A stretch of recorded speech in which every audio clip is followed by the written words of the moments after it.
Récemment, l'interview de Omar a fait un tollé général juste parce qu'il a dit, grosso modo, je paraphrase, juste parce qu'il a dit qu'on considère plus les guerres qui se passent en Europe qu'en Afrique.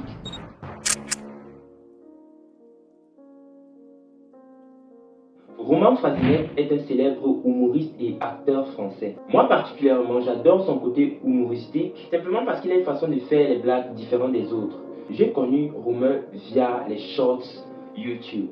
Vous savez, Roman a une façon de faire les blagues qui vous pousse à réfléchir, qui vous pousse à vous remettre en question, qui vous pousse à mieux comprendre la société où nous vivons, que très peu d'humoristes font, surtout à son jeune âge. La police par des gilets jaunes, les gars ils sont en train de manifester pour leur liberté et ils n'ont pas de compassion pour celle des autres. Comment vous voulez qu'on vous prenne au sérieux 2 minutes? Il y a un truc quand même en France, il y a des gens dans le monde, ils se plaignent parce qu'ils n'ont pas d'eau potable. Nous, la France, on fait plutôt partie des pays qui se plaignent quand l'eau de la douche, elle n'est pas assez chaude. On n'est pas sur le même niveau. On se lave le cul avec de l'eau potable. Nous, vous réalisez ça un peu ou pas? Nous, les gilets jaunes, il y en a certains qui devraient réaliser qu'il y a des gens dans le monde, ils échangeraient leur vie avec la vôtre. Ça fait rire parce que c'est eux qui me les vendent. Et de l'autre côté, ils essaient de me faire croire qu'ils veulent que j'arrête en me mettant des photos dégueulasses sur le paquet.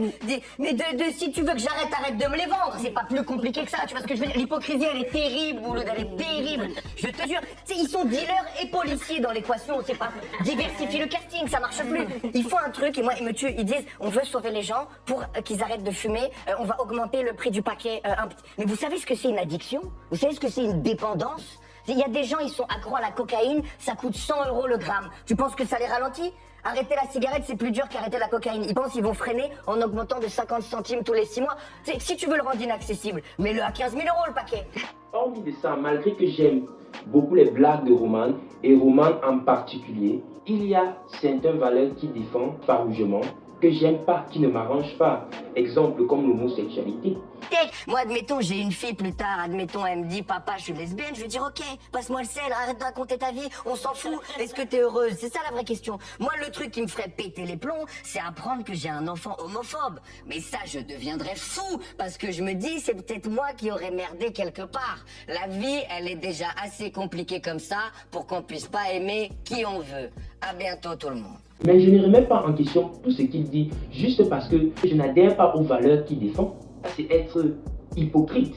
Parce qu'il y a certains points dans ses blagues ou dans ses commentaires que dès qu'il touche, ça te fait vibrer, ça te fait voir qu'il a ce côté humaniste que plusieurs dirigeants, plusieurs comédiens, plusieurs humains n'ont pas. Et c'est pour cette raison que Norman est l'un des meilleurs humoristes français, malgré qu'on ne partage pas toujours les mêmes valeurs. Mais malheureusement, l'élite française est contre cette opinion-là. L'élite française veut que quand tu fais quelque chose qui favorise, glorifie, qui abonifie, qui soulève les pays, ils sont d'accord pour faire la pub de toi, que tu sois blanc, jaune, rouge, n'importe quelle couleur. Tant que tu es français, ils sont prêts à t'amener dans les plus hautes sphères du monde, juste pour prouver au monde entier qu'on a un français qui travaille très bien. Mais quand tu sors de ce cadre-là, et tu essaies aussi de dire ce qui sort du fond de ton cœur, de parler en fait comme un humain qui ressent des choses, comme un humain qui a ses cultures, qui a ses valeurs, l'élite française combat ça. Récemment, l'interview de Omar a fait un tollé général juste parce qu'il a dit, grosso modo, je paraphrase, juste parce qu'il a dit qu'on considère plus les guerres qui se passent en Europe qu'en Afrique. Est-ce qu'il a tort? Non. Mais pourquoi on voit ça comme un manque de respect? Pourquoi on voit ça comme une insulte? Pourquoi on voit ça comme un danger pour la France? Pourquoi on voit ça comme une sorte de mépris? Ce sont des questions comme ça que je me pose à longueur de journée. Qu'est-ce qu'il a dit de mal? Qu'est-ce qu'il a fait de mal? Il a juste exprimé ce qui sortait de son cœur.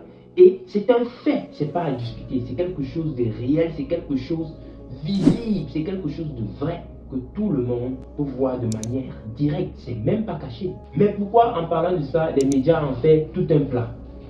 Ce sont les questions qu'il faut se poser. Nous ne vivons pas dans un monde libre. Nous ne vivons pas dans un monde où il y a une soi-disant liberté d'expression. Tout ça, c'est des conneries. Ce monde est contrôlé par des élites. Et quand tu fais ou dis quelque chose qui n'arrange pas ces élites-là, game over pour vous. Abonnez-vous pour plus de contenu.